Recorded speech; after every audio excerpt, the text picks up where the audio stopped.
यह संत ऐसे होते हैं ना, संत खाली चंदन लगाने से संत नहीं होता, चोला पहनने से संत नहीं होता। संत का हृदय निर्मल होना चाहिए, संत का हृदय कोमल होना चाहिए।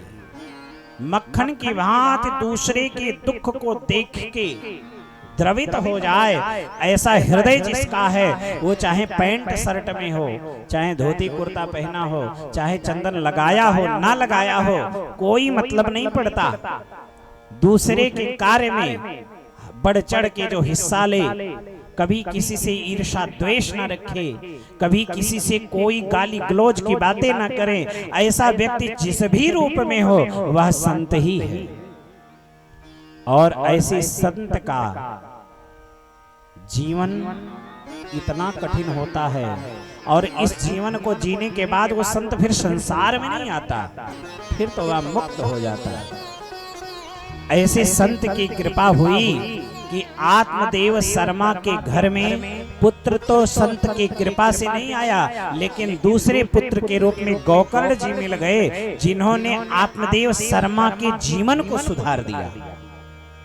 जो आत्मदेव शर्मा आत्महत्या करने जा रहे थे, जो आत्मदेव शर्मा सोच रहे थे क्या करूं क्या ना करूं, आज वो संत की कृपा से ऐसा संत आया कि उसने जीवन को उज्जवल कर दिया। संत भक्तमाल में एक कथा आती है, संत की कृपा हो जाए तो भगवान भी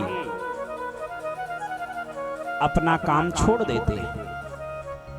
भक्तमाल में एक कथा आती है, एक दो दंपति रहते थे, पति पत्नी, भगवान के बड़े भक्त थे, खूब भगवान की सेवा करते थे, पूजा करते थे, अर्चना करते थे, वंदना करते थे, और इतने बड़े भगवान नारायण के भक्त थे कि उनके यहाँ प्रभु नारायण के पार्षद नारद जी का आना जाना लगा रहता था। नारद जी आते जाते थे उनके यहाँ, बड़ी प्रसन्नता होती थी नारद जी को। जहां भगवान का भजन होता है, जहां भगवान की भक्ति होती है, जहां भगवान की सेवा होती है, वहां भगवान के पार्षद विचरण करते रहते हैं। चाहे हनुमान जी महाराज हों, चाहे नारद जी हों, चाहे गरुड़ भगवान हों, ये सब विचरण करते रहते हैं। अब उस भक्त की कुटिया में नारद जी का आना जाना नित्य प्रति लगा रहता था। ये भजन करते करते इनका जीवन चौथे पन में आया, लेकिन संतान कोई नहीं था। नारद जी महाराज एक दिन आए, भक्त ने कहा, प्रभु आप भगवान के पास जाते आते रहते हैं, कृपया करके अभी जब भगवान के पास जाना तो भगवान से पूछना क्या मेरे जीवन में अब कोई संतान होगा या नहीं। बोले ठीक है। नारद जी जाकर के भगवान से बोले, प्रभु आपका पृथ्वी लोक पे एक परम भक्त है, बहुत सेवा करता है, आपका बहुत पूजा करता है, उसने एक संदेशा भेजा है। भगवान ने कहा बताओ। बोले प्रभु उसके पास सब कुछ है, लेकिन अभी तक संतान नहीं है, प्रभु कैसे उसके संतान होगा नहीं होगा आप बतावें। भगवान नारायण ने कहा, नारद उसके जीवन में, इस जीवन की बात छोड़ो, 7 जन्मों तक कोई पुत्र नहीं होगा। नारद जी महाराज बड़े निराश हुए। निराश होकर के नारद जी महाराज आए भक्त की कुटिया में। भक्त ने नारद जी को प्रणाम किया, क्या प्रभु आप निराश क्यों हैं? नारद जी ने कहा क्या बताऊं? बोले बताओ क्या प्रभु ने कहा? नारद जी ने कहा तुम एक जन्म की बात करते हो, प्रभु ने कहा है कि तुम्हारे जीवन 7 जन्मों तक कोई संतान नहीं होगा। अब वो भक्त इतना प्रसन्न हुआ, कूदने लगा, नाचने लगा, उछलने लगा। नारद जी बोले ये क्या, कौन सा पागलपन है? कोई संतान ना हो तो उसके लिए रोता है, तुम उछल रहे हो। बोले हम तो एक ही जन्म में भगवान का भजन कर रहे थे, अब तो 7 जन्मों तक कोई झंझट नहीं है संतान का, अब तो भजन ही भजन करना है। बड़ा खुश हुआ। नारद जी बोले वाह प्रभु आपके भक्त और आपकी महिमा अलग है। नारद जी चले गए। कुछ दिन बीता, उस भक्त के गांव में एक मधुकरी संत आए। मधुकरी संत अयोध्या, वृंदावन, कुटिया इत्यादि में रहते हैं और 5 घरों से भिक्षाटन करते हैं। जो उन्हें रूखी सूखी रोटी मिल गया वही खाते हैं और भगवान का भजन करते हैं। अपने घर में कभी चूल्हा नहीं जलाते। ऐसे मधुकरी संत आए, पूरे गांव में आवाज लगाई, जो 1 रोटी खिलाएगा उसे 1 पुत्र दूंगा, जो 2 रोटी खिलाएगा उसे 2 पुत्र दूंगा, जो 3 रोटी खिलाएगा उसे 3 पुत्र दूंगा। ये बात भक्तराज की पत्नी ने सुना, भागी भागी आई, अपने पतिदेव से बोली, प्रभु अगर आपकी आज्ञा हो तो हम भी रोटी खिलाएं। भक्तराज ने कहा, जब प्रभु ने कहा है कि 7 जन्म तक कोई पुत्र नहीं होगा तो तुम व्यर्थ के परेशान हो रही हो, लेकिन जाओ, अतिथि का सत्कार करना भी तो एक धर्म है, जाओ जो तुम्हारी इच्छा हो करो। 7 रोटियां भक्तराज की पत्नी ने बनाया और जा करके ड्योढ़ी पे बैठ गई। संत हल्ला करते हुए जा रहे, 1 रोटी खिलाएगा 1 पुत्र दूंगा, 2 रोटी खिलाएगा 2 पुत्र दूंगा। भक्तराज की पत्नी ने बैठा करके बड़े प्रेम भाव से 7 रोटियां खिलाई। संत ने आशीर्वाद दिया, जाओ पुत्री तुम्हें 7 पुत्र होगा। आशीर्वाद देकर के संत चले गए और समय बीता। उस भक्तराज के घर में 7 पुत्र किलकारियां गूंज गई। कुछ दिन बाद नारद जी महाराज आए। नारद जी ने देखा, राम राम, भक्तराज के घर में इतने बच्चे। नारद जी ने सोचा, हो सकता है आस पड़ोस के हों। भगवान की बाड़ी कभी झूठी थोड़ी हो सकती है, आस पड़ोस के होंगे बच्चे। नारद जी ने पूछा, भक्तराज ये किसके बच्चे हैं भैया?